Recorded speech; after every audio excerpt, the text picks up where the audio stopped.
hot in here. Hello, hi. Okay, so today's a freaking bumping, exciting day. We are gonna talk about the best shows on Netflix right now in 2020. You could be spending all your free time learning a new language, learning to sew, learning to do a backflip. Watch my video if you haven't. No. We're gonna spend all our time watching freaking Netflix. Guys, today I'm sharing the best freaking top shows on Netflix right now today. The shows that no one's talking about. No one. I'm here to tell you what to watch. You don't have to waste your time. First show we're gonna talk about is called Sex Ed, Sexual Education. Guys, freaking good show. Normally I'm against British shows. I mean, have you watched the British version of The Office?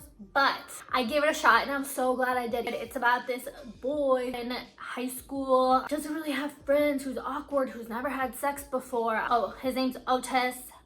He really likes this girl and her name's Maeve, and she's like this rebel kid. She lives like in a trailer park. They team up, they start giving sex advice, not for free of course, because they have to make money, because she's broke, because she doesn't have parents, because her mom's a drug addict. There's like all this stuff going on. Otis is giving people sex advice even though he knows nothing about sex, but the reason he's able to do that is because his mom's a sex therapist. His mom's cool.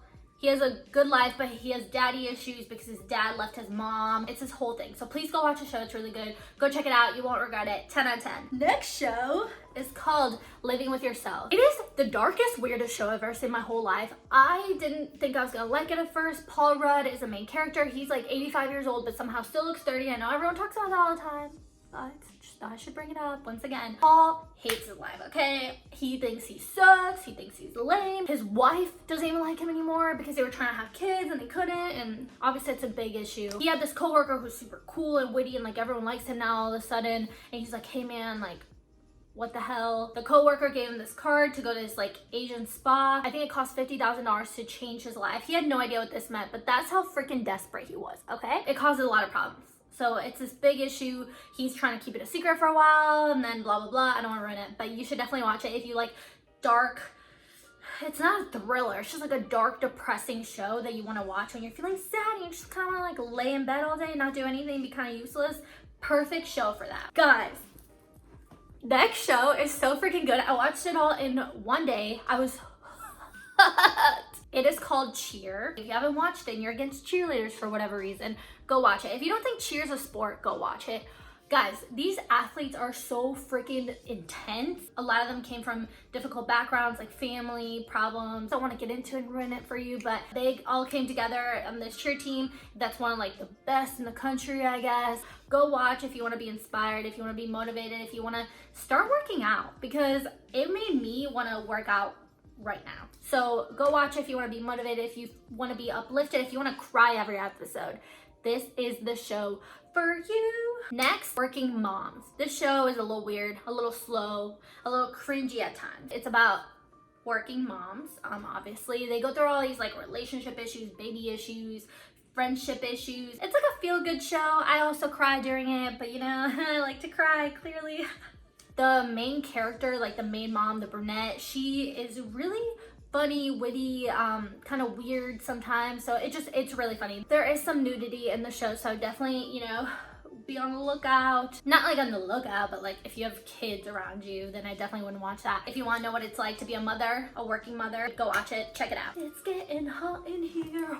Next, I'm gonna talk about Dirty John. Oh my gosh, guys. Dirty John is freaking intense. It's dark, it's sad. Basically, this mother has two daughters. They're, I think, in teens/20s. She's had very, very bad relationships with men. She just can never find a good guy. Then there's this guy, his name is John, and they meet on this dating app, datingmatch.com, Bumble, Tinder. I don't know my dating apps. This guy turned out to be a freaking scammer, bad guy. So that's basically what happens. And she finds out about it, and then she stays with him. This is also a true story. So that's what makes it even the most sad and most frustrating, that this is real and that this woman did this. But I'm not judging because I'm not a mother and I'm not single. I don't know what people go through, but I think it's worth watching. It ends in the most shocking way. And if you already know about this show, then you might already know how it ends, but it's still worth watching so you can hear like the whole story. They also have a podcast called Dirty John, so go listen to it, go watch it if you are interested in more true crime type of shows. Also, speaking of podcasts, if you haven't watched my video yet of best podcast of 2020, go watch it. We're gonna talk about freaking Taylor Swift. Whether or not you like Taylor Swift, you need to watch this documentary. So I would say definitely go watch Taylor Swift. It talks about the whole Kanye drama, goes through her songwriting process, through her life, through her eating disorder. It gets freaking intense, okay? It's pretty good. Go watch it. It's definitely like a quick, feel-good documentary. I mean, honestly, I didn't feel that good watching it, but after I was like, okay, I understand her more. I like her music more. I appreciate her more. Next, we're gonna talk about Sex Explained. I talked about Explained in my last Netflix video, which I'll also link down below, but Sex Explained is freaking amazing. So Explained is a show that has a bunch of like mini documentaries around 30 minutes each, and each different episode is a new topic. So for Sex Explained, it talks about birth control, it talks about sexual fantasies, attraction, childbirth. I think it's definitely worth watching if you do want to learn more about the human sexuality. They don't really have like tips for anything. Also, whenever I watch informative shows like Explained or just a documentary in general, it just makes me feel like so freaking productive. So guys, those are my top favorite shows on Netflix right now that are more new and just ones I didn't watch in the past. But I am gonna go through a quick list of shows that you should check out if you are looking for more TV than just that. First one, You. If you haven't watched You yet, please get on it right now. It's about a stalker guy who falls in love twice, two different. Go check it out, see what happens. It's freaking good. It's a thriller, it's intense, it makes you cry, it's so freaking good. And you're like, secondly, Crazy Ex-Girlfriend. The main character is actually crazy, crazy.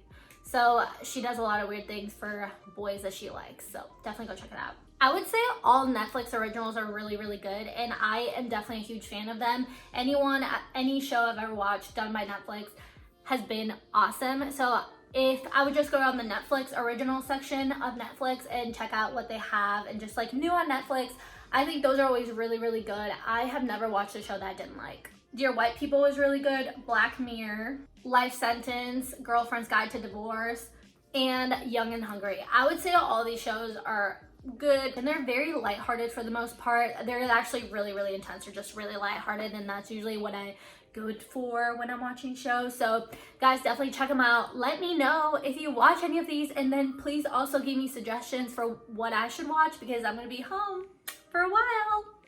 And that is all I have for today. Also be on the lookout for a video about the best shows on Hulu. So thank you guys so much for watching. Don't forget to like, subscribe, comment, be my friend, and I'll see you guys next time. Bye.